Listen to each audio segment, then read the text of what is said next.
Board of Intermediate Education, Telangana State, Vocational Stream.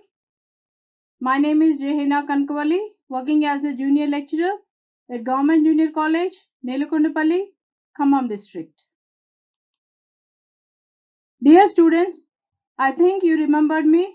My name is Jehina Kankavali. I have taught you the first chapter of the subject energy sources.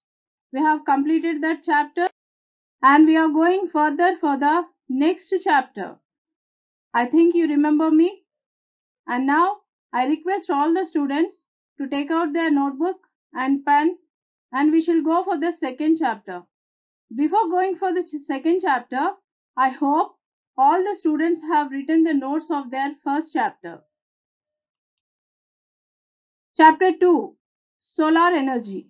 I have already told you previously that what all you learn in energy sources, they will be divided as chapters, and in those chapters we will learn in detail, very detailed, about all that which we have been just introduced in the first chapter. First of all, let's define solar energy. The energy which we get from sun is called as solar energy. ముందుగా సౌరశక్తిని normal words లో define చేసుకుందాము. సూర్యుడి నుంచి పొందుకునే శక్తిని సౌరశక్తి అని అంటాము అని సింపుల్ వర్డ్స్ లో చెప్తాము. కానీ సూర్యుడు అసలు ఆ శక్తిని ఎందుకు విడుదల చేస్తాడు, ఎలా విడుదల చేస్తాడు అని చాలా వివరంగా నేర్చుకున్నాము. మరి ఒకసారి దాని డెఫినేషన్ ని చూద్దాము. సూర్యునిలో జరిగే రసాయన చర్యల వలన కొంత శక్తి లైట్ అండ్ హీట్ అంటే వెలుతురు మరియు ఉష్ణంగా విడుదలై సూర్యకిరణాలుగా విడుదలై భూమిని చేరుతాయి. ఆ విధంగా భూమిని చేరిన శక్తిని సౌరశక్తి అంటాము అని నేర్చుకున్నాము. అది సౌరశక్తి యొక్క నిర్వచనం. So students, let's define solar energy once. Due to the chemical reactions which are occurring in the sun, some amount of energy is released in the form of heat and light which comes out of the sun as sun rays and reaches the earth as sun rays, which we call as solar energy. You have learnt about the solar energy, the definition of solar energy in detail in your first chapter. మీరు సౌరశక్తి యొక్క నిర్వచనాన్ని చాలా వివరంగా మీ మొదటి chapter లో నేర్చుకున్నారు. ఈ సౌరశక్తి అనేది కిరణాల రూపంలో భూమిని చేరుతుంది. ఆ రేడియేషన్ అంటే కిరణాలు ఏవైతే ఉన్నాయో అవి ఇన్ఫ్రారెడ్ రేస్, అల్ట్రావైలెట్ రేస్ మరియు ఎక్స్-రేస్ ని కలిగి ఉంటాయి. Solar energy is a radiant energy which is a combination of infrared rays, ultraviolet rays and X-rays. మనకి భూమి మీదకి వచ్చినటువంటి ఆ తెల్లని సూర్యకిరణాలలో మనకి కనబడవు, కానీ అల్ట్రావైలెట్ రేస్ ఉంటాయి, ఇన్ఫ్రారెడ్ రేస్ ఉంటాయి, ఎక్స్-రేస్ కూడా ఉంటాయి ఆ ఒక తెల్లని సూర్యకిరణంలో. అయితే భూమి మీద ఉన్న జీవపు ద్రవ్యరాశికి హాని చేసే రేడియేషన్స్ ఏమైతే ఉన్నాయో, కొన్ని రకాల అల్ట్రావైలెట్ రేడియేషన్స్, ఇన్ఫ్రారెడ్, మనకి హాని చేసేవి ఓజోన్ పొర వద్దే ఫిల్టర్ చేయబడి మిగతాది భూమికి చేరుతుంది. So dear students, as I have told you, the combination of sun rays, what all the radiations which are harmful to earth and the mankind and the living beings, they are being filtered at the ozone layer. That is the main reason because of which life exists only on earth, not on other planets. ఈ ozone పొర వద్ద filter చేయబడము అనే ఒక ప్రక్రియ వలననే మనకి భూమి మీద జీవం అనేది ఉంటుంది. వేరే ప్లానెట్స్ లో లేకపోవడానికి కూడా కారణం అదే. సూర్యుడు స్పియర్ అంటే గోళము, వేటి యొక్క గోళము, చాలా వేడి వాయువుల యొక్క గోళము. సూర్యుడు అనేవాడు వేడి వాయువుల యొక్క గోళం. మీరు ఇక్కడ చూస్తున్న పిక్చర్ నాసా వాళ్ళు, ఇది రియల్ పిక్చర్. ఇదేం యానిమేటెడ్ ఏ పిక్చర్ కాదు, అది నాసా వాళ్ళు తీసిన రియల్ పిక్చర్. సూర్యుని కొంత దూరం నుంచి, కొన్ని వేల కిలోమీటర్ల దూరం నుంచి సూర్యుడు అలా ఉంటాడు. చూసారా, సైజ్ చిన్నగా ఉంది. సో సూర్యుడు అనేది చాలా వేడి వాయువులను నిరంతరంగా విడుదల చేస్తున్న ఒక పెద్ద గోళం. Sun is a sphere of hot gases. Here it will be continuously releasing the very hot gases, and the picture which you are seeing on the screen, that is the real picture of the sun, and it really exists like that only. And this picture is taken by the NASA from a very far distance. మనం చెప్పుకున్నాం కదా, జీవము అనేది భూమి మీద ఉద్భవించడానికి లేదంటే నిరంతరంగా ఉండడానికి ముఖ్య కారణము సౌరశక్తి, అంటే సూర్యుడు. All life on earth or the existence of life on earth or the evolution of life on earth is only because of sun and solar energy.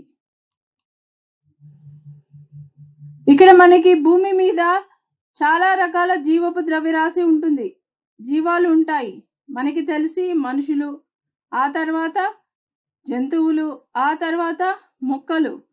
ఇవన్నీ భూమి మీద ఉండడానికి ముఖ్య కారణము సౌరశక్తి, సూర్యుడి నుంచి విడుదలయ్యే శక్తి. మీరు ఆల్రెడీ 10th లో బయాలజీలో నేర్చుకొని ఉంటారు, కిరణ సంయోజన ప్రక్రియ అని. ఫోటోసింథసిస్ అంటే మొక్కలు సౌరశక్తిని, కార్బన్ డైఆక్సైడ్ని, ఆక్సిజన్ని, నీటిని ఉపయోగించుకొని వాటి యొక్క ఆహారాన్ని అవే తయారు చేసుకుంటాయి. ఇదంతా మీరు బయాలజీలో చదువుకుంటారు. బేసిక్గా ఈ ఫోటోసింథసిస్ అనే ఈ ప్రక్రియ జరగడం ద్వారానే ఈ భూమి మీద ఈ లైఫ్ అనేది ఇంత చక్కగా కొనసాగుతుంది. Plants use sunlight in the process called as photosynthesis and prepare their food. They not only use sunlight, they also use carbon dioxide, they also use water and oxygen, and they prepare their food. That is the main reason why the human beings or the animals are existing on this planet. Animals eat plants and they live. There are some animals which does not eat plants, but that is not our topic. So let's conclude there. And human being eats animals and plants and they live. So ఈ జీవపు ద్రవ్యరాశి, జీవాలు అనేవి భూమి మీద ఉండడానికి ముఖ్య కారణం లైఫ్. అంటే జీవితం అనేది ఇలా వివిధ రూపాలలో భూమి మీద ఉండడానికి ముఖ్య కారణము సౌరశక్తి. ఎందుకంటే సౌరశక్తి ద్వారా ఆహారాన్ని తయారు చేసుకొని మొక్కలు బ్రతుకుతాయి, ఆ మొక్కలను తిని పశువులు బ్రతుకుతాయి. సరే, కొన్ని రకాల పశువులు లేదంటే జంతువులు మొక్కల్ని తినకపోవచ్చు, కానీ అది ఇక్కడ మనకి టాపిక్ కాదు. ఓకే, సో ఇక్కడ మొక్కలు తమ ఆహారాన్ని తయారు చేసుకున్న తర్వాత ఆ మొక్కల్ని జంతువులు మరియు మనుషులు తిని బ్రతుకుతూ ఉన్నాయి. సో మొక్కలు అనేది భూమి మీద చాలా ముఖ్యమైనటువంటి విభాగం. అవి బ్రతకడం ద్వారానే మిగతా జీవులన్నీ కూడా వాటి మీద ఆధారపడి బ్రతుకుతున్నాయి.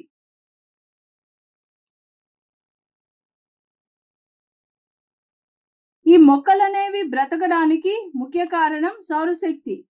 సౌరశక్తి లేకుండా మొక్కలకి మనము నీటినిచ్చి, ఆ తర్వాత కార్బన్ డైఆక్సైడ్ ఇచ్చి, ఇంకా వాటికి ఏమి అవసరమైన ఇచ్చి సౌరశక్తి లేకపోతే అవి బ్రతకవు, అవి బ్రతకలేవు. కాబట్టి మనం అర్థం చేసుకోవాల్సింది ఏంటంటే ఈ భూమి మీద జీవరాశి అనేది ఉండడానికి ముఖ్య కారణం సౌరశక్తి.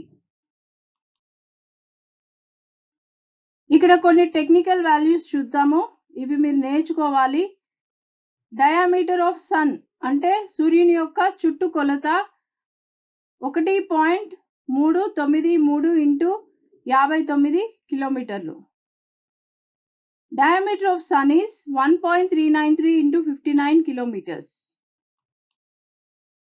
ఆ తర్వాత భూమి యొక్క చుట్టుకొలత 1.27 into 104 kilometers.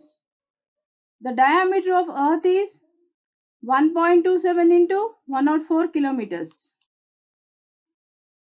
ఇప్పుడు భూమికి సూర్యుడు యొక్క కిరణాలు చేరుతున్నాయని చెప్పుకున్నాం కదా. సో భూమికి సూర్యునికి సంబంధం ఉంది. సో భూమికి సూర్యునికి మధ్యలో ఉన్న డిస్టెన్స్ అంటే దూరం ఎంతో ఒకసారి చూద్దాము. భూమికి సూర్యునికి మధ్యలో ఉన్న దూరము 1.5 into 108 kilometers.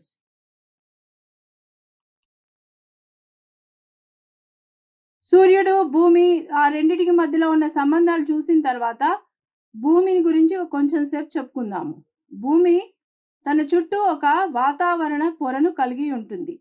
మీరు ఈ బొమ్మలో భూమి చుట్టూ ఉన్న అట్మాస్ఫియరిక్ బ్లాంకెట్ ని చూస్తున్నారు.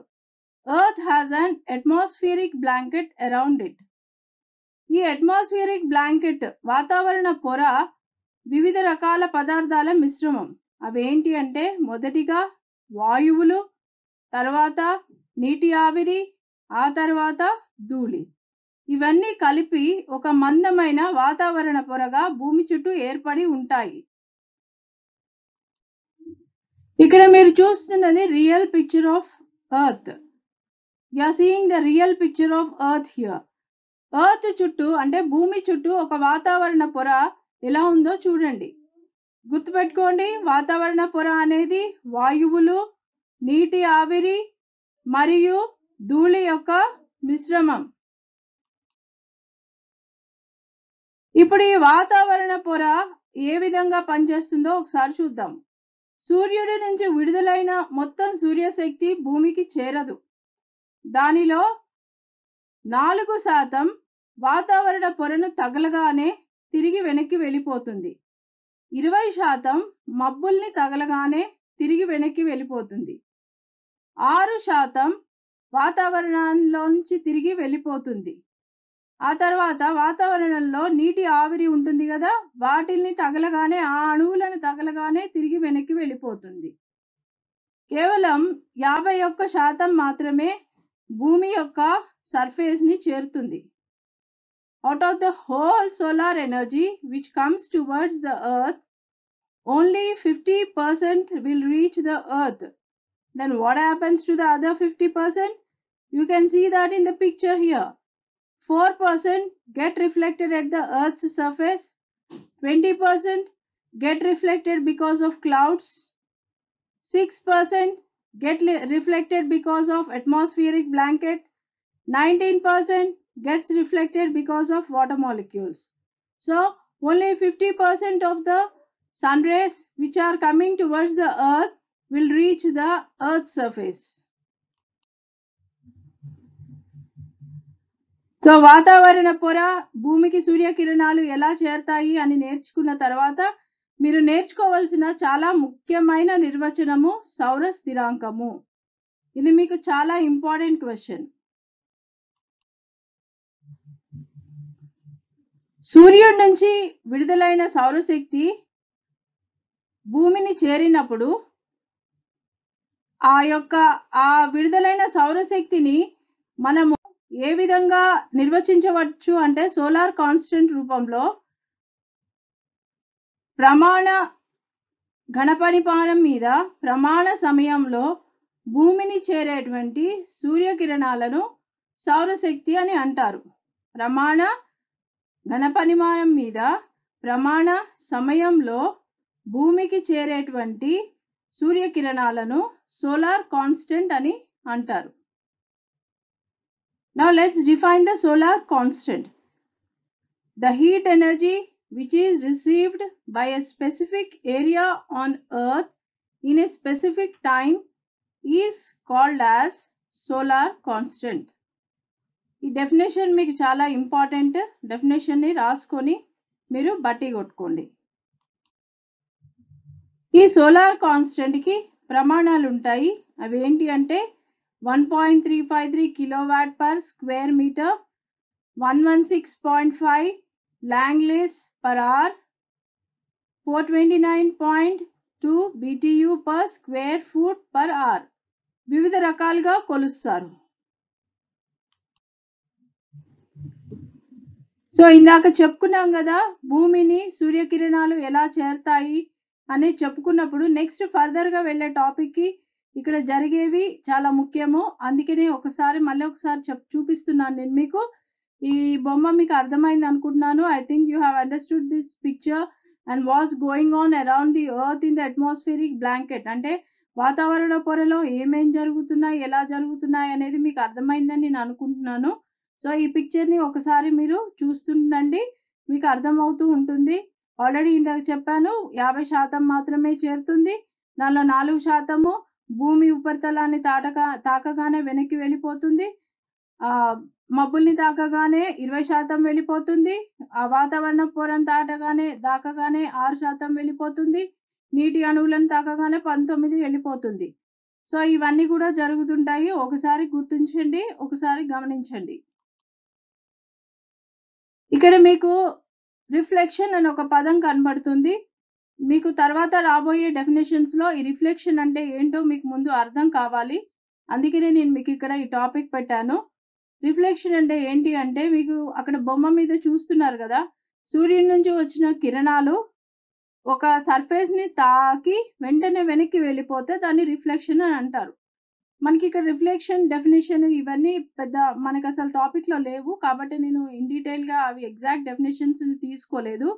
మీకు ఇక్కడ రిఫ్లెక్షన్ అంటే పరావర్తనం, తెలుగులో అయితే రిఫ్లెక్షన్ని పరావర్తనం అంటాము. అంటే ఏంటో తెలిస్తే చాలు. సో ఇప్పుడు మీరు ఒక బంతిని తీసుకొని గోడకేసి కొడితే అది గోడకి తగిలి మళ్ళీ తిరిగి అదే వేగంతో వెనక్కి వస్తుంది. సో లేదంటే కొంచెం రెట్టింపు వేగంతో వెనక్కి వస్తుంది. అలా వచ్చినప్పుడు దాన్ని మనము పరావర్తనం లేదా రిఫ్లెక్షన్ అని అంటాము. ఇక్కడ బొమ్మలో మీరు సూర్యకిరణాన్ని బంతిగా ఊహించుకొని ఆ కింద ఉన్న సర్ఫేస్ని ఒక గోడగా ఊహించుకుంటే మీకు అర్థమవుతుంది. అది అలా జరిగినప్పుడు దాన్ని రిఫ్లెక్షన్ అంటాము. అలా కాకుండా ఆ సూర్యకిరణాలు ఏవైతే ఉన్నాయో ఆ సర్ఫేస్ని తాకి కొంచెం వంగుతూ ఒరిజినల్గా వచ్చినటువంటి పాత్ అంటే దారిలో కాకుండా స్ట్రైట్గా వెళ్లకుండా కొంచెం వంగి వెళ్ళడాన్ని రిఫ్రాక్షన్ అంటారు. when the solar rays or the sun rays touch any surface, they enter the surface. Instead of going in a straight line, they just bend towards the normal and they carry forward. That is called as refraction. అంటే తెలుగులో దాన్ని మనము పరిక్షేపణం అని అంటాము. ఇక్కడ మీరు రెండు పదాలను గుర్తించండి, పరావర్తనం, పరిక్షేపణం. పరావర్తనం అంటే వచ్చి ఒక సర్ఫేస్ని తగిలి ఆ తర్వాత తిరిగి వెళ్ళిపోవడాన్ని పరావర్తనం అంటాము. పరిక్షేపణం అంటే దాని గుండా ప్రయాణించడాన్ని పరిక్షేపణం అని అంటాము. సో ఈ రెండింటిని మీరు మధ్యలో పెట్టుకోండి, ఎందుకంటే నెక్స్ట్ వచ్చే టాపిక్స్లో ఇవి కొంచెం ఈ పదాలు ఉపయోగించబడతాయి. So students, I think you understand what is reflection and refraction. Reflection is that when the sun rays touch a surface and they just bounce back, that is called as reflection. When the sun rays touch a surface and they travel through words, that is called as through words, that medium, then we will call it as refraction. So refraction ఎందుకు అవసరం అంటే, ఇక్కడ మీరు చూస్తున్నారు కదా, solar radiation on earth surface అంటే భూ ఉపరితలం మీద ఈ సౌరశక్తి ఎలా ఎంటర్ అవుతుంది, ఏమేం జరుగుతుంది అనేది ఇక్కడ మీకు ఈ పిక్చర్లో కనబడుతుంది. ఈ మొత్తం పిక్చర్లో మీరు చూడండి, సూర్యుడి నుంచి విడుదల శక్తి అవుతుంది. మనం ముందుగానే చెప్పుకున్నట్టు భూ వాతావరణ పొరలో మనకి గాలి యొక్క మిశ్రమం, వాయువుల యొక్క మిశ్రమం, ఇంకా ఈ వాయువుల యొక్క మిశ్రమము, ధూళి మరియు నీటి ఆవిరి కలిసినప్పుడు మబ్బులు ఫామ్ అవుతాయి. ఇవన్నీ కలిసి కూడా ఒక వాతావరణ పొరలాగా ఉంటుంది. సో ఇవన్నీ కూడా వాతావరణ పొరలో జరుగుతూ ఉంటాయి. సో సూర్యుడి నుంచి విడుదలైన సూర్యకిరణాలు 50% భూ ఉపరితలాన్ని చేరతాయి. అందులో కొన్ని కిరణాలు నేరుగా భూమిని చేరుతాయి, కొన్ని కిరణాలేమో భూ ఉపరితలాన్ని తాకగానే వెనక్కి వెళ్ళిపోతాయి, కొన్ని ఏమో దానిలో వాతావరణ పొరలో ఉన్నటువంటి నీటి అణువులు, గాలి అణువులు, ధూళి అవి తగిలినప్పుడు వెనక్కి వెళ్ళి మళ్ళీ అక్కడ ఇంకొకటి అణువు తగిలినప్పుడు మళ్ళీ ముందుకు వచ్చి ఫైనల్గా భూమిని చేరుతాయి. ఈ విధంగా భూ వాతావరణ పొరలో ఇవన్నీ కూడా జరుగుతుంటాయి. భూ వాతావరణ పొరలో ఏమేం జరుగుతుంటాయో మీరు చూసారు కదా. సో అవన్నిటినీ కూడా నిర్వచనాలుగా తీసుకుంటారు. మొదటిది డైరెక్ట్ రేడియేషన్, అంటే సూర్యుడి నుంచి మొదలైన సూర్యకిరణాలు ఎటువంటి పరావర్తనం, ఎటువంటి పరిక్షేపణం జరగకుండా నేరుగా భూమికి చేరినప్పుడు దాన్ని డైరెక్ట్ రేడియేషన్ అంటారు. మీకు పరావర్తనం, పరిక్షేపణం అంటే ఏంటో తెలుసు కదా. సో నేరుగా సూర్యుడి నుంచి నేరుగా వచ్చేసి భూమి యొక్క ఉపరితలాన్ని చేరిపోయినప్పుడు డైరెక్ట్ రేడియేషన్ అంటారు. Let's define direct radiation now. The solar rays or the sun rays or the solar radiation which is coming out of the sun reaches the earth. While reaching, it does not allow to occur either the reflection or refraction or nothing happens to it. It directly reaches the earth. Okay, when the solar radiation reaches the earth directly without any reflection or refraction, then you call it as direct radiation. You can see it on the picture there. Along with the direct radiation, you have some others also, but you just try to understand what is direct radiation. The solar radiation which is coming out of the sun and it reaches the earth directly. It does not undergo either reflection or refraction. Now here in this picture you can see the direct radiation again. I have given you the definition of direct radiation on the board here. The solar radiation which reaches the earth directly without reflection or refraction, that is called as direct radiation. So ఇక్కడ కూడా అదే బొమ్మ ఉంది. మీకు మళ్ళీ ఒకసారి screen మీద నిర్వచనం చూపించడం కోసము నేను ఇక్కడ మీకు దీన్ని చూపిస్తున్నాను. సోలార్ రేడియేషన్ భూమిని చేరేటప్పుడు ఎటువంటి పరావర్తనం కానీ ఎటువంటి పరిక్షేపణం కానీ జరగకుండా డైరెక్ట్గా నేరుగా భూమిని చేరినప్పుడు దాన్ని మనము డైరెక్ట్ రేడియేషన్ అని అంటాము. The next one is the diffuse radiation. ఇక్కడ మీకు పిక్చర్లో కనిపిస్తుంది కదా, లైన్ అవతల చివర ఉన్న లైన్ వంకర్ టింకర్గా వచ్చి భూమిని చేరుతుంది. ఆ వంకర్ టింకర్గా రావడం అంటే ఏంటి అంటే, ఏదైనా ఒక గాలి అణువు లేదంటే ఒక నీటి ఆవిరి అణువు ఏదేనో ఒక దాన్ని తగిలి లేదంటే మబ్బుల్ని తగిలి అటు వెళ్ళి ఇటు వెళ్ళి అటు వెళ్ళి ఇటు వెళ్ళి అంటే అవి అలా అలా పరావర్తనం పరిక్షేపణం పొందుకుంటూ మళ్ళీ చివరిగా భూమికి చేరినప్పుడు దాన్ని మనము డిఫ్యూజ్ రేడియేషన్ అని అంటాము. Here you can see the definition of diffuse radiation on the screen here. The radiation which reaches the earth on reflection and refraction is called as diffuse radiation. After reflection and refraction it reaches the earth. In this picture you can see the upper line which is zigzag in a zigzag manner. That is because the solar radiation when it touches the clouds or the water molecules or the air molecules, it gets refracted and then it starts moving on and finally it reaches the earth. ఇక్కడ నేను ఒక చిన్న example చెప్తాను. మీకు ఇది నవ్వులాటగా అనిపించవచ్చు కానీ మీకు గుర్తుండే విధంగా ఉంటుంది. ఏంటంటే, ఇంటి దగ్గర బయలుదేరారు ఉదయం స్కూల్కి వెళ్ళడానికి. స్కూల్కి ఇంటి దగ్గర బయలుదేరి ఇంటి దగ్గర నుంచి నేరుగా స్కూల్కి వచ్చారనుకోండి, అది డైరెక్ట్ రేడియేషన్. ఇంటి దగ్గర బయలుదేరుతారు, ఒక ఫ్రెండ్ ఇంటికి వెళ్తారు, వాడితో మాట్లాడి మళ్ళీ వాడిని తీసుకుంటాడు. ఇంకొక ఫ్రెండ్ ఇంటికి వెళ్తారు, వాడు రానంటాడు. ఆ తర్వాత స్కూల్ దగ్గరికి కాలేజ్ దగ్గరికి వచ్చే ముందు అక్కడ ఒక షాప్ ఉంటుంది, అక్కడ వెళ్ళి మళ్ళీ అక్కడ తినడానికి ఏమైనా కొనుక్కుంటారు. కొనుక్కున్నాక మెల్లగా అటు ఇటు తిరిగి కాలేజీకి వచ్చినప్పుడు దాన్ని డిఫ్యూజ్ రేడియేషన్ అంటాం. బయలుదేరడం, చేరడం, ఒకటేమో నేరుగా వస్తుంది, ఇంకొకటేమో అటు ఇటు తిరిగి మెల్లగా వస్తుంది. ఈ విధంగా ఈ మొదటి రెండు రేడియేషన్స్ జరుగుతాయి. ఇదంతా కూడా అట్మాస్ఫియరిక్ బ్లాంకెట్లో జరుగుతుంది. ఆ తర్వాతి నిర్వచనం గ్లోబల్ రేడియేషన్. గ్లోబల్ రేడియేషన్ అంటే మనకి ముందు రెండేమో డైరెక్ట్ రేడియేషన్, డిఫ్యూజ్ రేడియేషన్ కదా.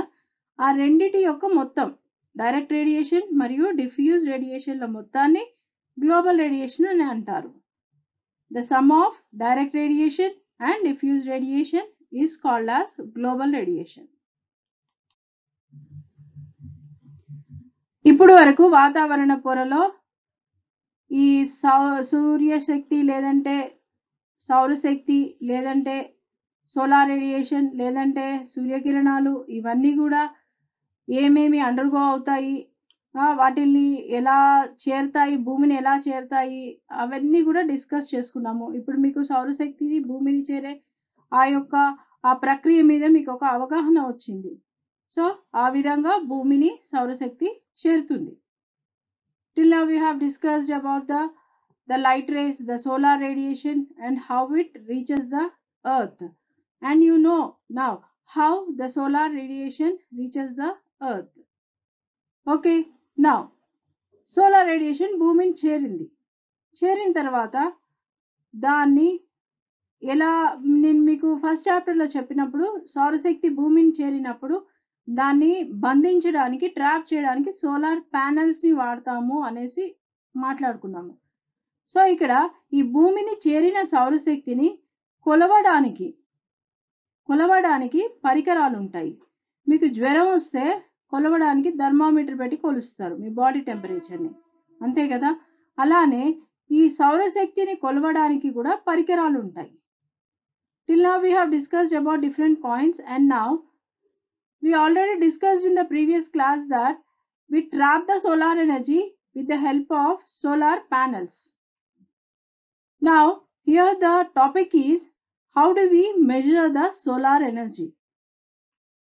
To measure the solar energy we need some instrument. Like when you get fever, you go to a hospital, they measure your temperature, body temperature, with the help of an instrument called as thermometer. In the same way, here to measure this solar radiation, we need instruments. So, in this topic, for your syllabus, within your syllabus, there are many instruments, but it's limited to 2 instruments in your topic. They are pyranometer and sunshine recorder. I'm repeating it. Listen to it carefully. Try to pronounce it. Pyranometer. The first one is pyranometer and sunshine recorder. The second one is sunshine recorder. These 2 instruments are those which help us in measuring the solar radiation, the intensity of solar radiation. Here you can see on the screen, this is called as pyranometer. మీకు screen మీద కనబడుతున్న దాన్నే పైరనోమీటర్ అంటారు. మనం ఎప్పుడు చూసి ఉండం కదా మనం రెగ్యులర్ లైఫ్లో ఉంటే. సో దీన్ని వాడి సౌరశక్తి యొక్క తీవ్రతను కొలుస్తారు. Another instrument that is called as sunshine recorder. You can see it on the screen. రెండవ ఇన్స్ట్రుమెంట్ సన్షైన్ రికార్డర్, అది మీకు స్క్రీన్ మీద కనబడుతుంది కదా. సో ఇది సన్షైన్ రికార్డర్. ఇవి రెండు, ఇది కూడా మీకు ఇంపార్టెంట్ క్వశ్చన్. సౌరశక్తిని కొలిచే 2 పరికరాలను తెలపండి. టెక్స్ట్ బుక్ బ్యాక్ క్వశ్చన్ ఇది. ఏంటి అంటే pyranometer, sunshine recorder. Okay, so students, ఇప్పటి వరకు మనము ఈ క్లాస్లో ఏమేమి డిస్కస్ చేసుకుందామో ఒక్కసారి కంక్లూజన్లో చూద్దాము. మొదటిగా సౌరశక్తిని నిర్వచించుకున్నాము. ఆ తర్వాత సౌర స్థిరాంకాన్ని, మీరు ఈరోజు కొత్తగా నేర్చుకుంది సౌర స్థిరాంకము. సౌరశక్తిని ఆల్రెడీ ఫస్ట్ చాప్టర్లో నేర్చేసుకున్నారు మీరు. సౌర స్థిరాంకాన్ని నిర్వచించుకున్నాము. దాని యొక్క ప్రమాణాలు, యూనిట్స్ని నేర్చుకున్నాము. ఆ తర్వాత రిఫ్లెక్షన్ అంటే ఏంటో, రిఫ్రాక్షన్ అంటే ఏంటో నేర్చుకున్నారు. ఆ తర్వాత భూ ఉపరితలం మీద ఈ సౌరశక్తి ఎలా రేడియేషన్ అనేది ఎలా జరుగుతుందో నేర్చుకున్నారు. ఆ తర్వాత direct radiation, diffuse radiation, global radiation నేర్చుకున్నారు. ఆ తర్వాత ఈ యొక్క రేడియేషన్ని కొలవడానికి, దాని యొక్క తీవ్రతను కొలవడానికి వాడే పరికరాలు 2 అని వాటి పేర్లు నేర్చుకున్నారు. సో మీరు అన్నీ కూడా నోట్ డౌన్ చేసుకుంటున్నారు అనుకుంటున్నాను. చాప్టర్ లాస్ట్ క్లాస్లో మీకు క్వశ్చన్ అండ్ ఆన్సర్స్ కూడా ఇస్తాను. ఫస్ట్ చాప్టర్కి ఇచ్చినట్టు మీరందరూ కూడా అలా నోట్స్ ప్రిపేర్ చేసుకొని క్వశ్చన్ అండ్ ఆన్సర్ ఫామ్లో పెట్టుకుంటే మీకు చదువుకోవడానికి చాలా ఉపయోగకరంగా ఉంటుంది. Thank you.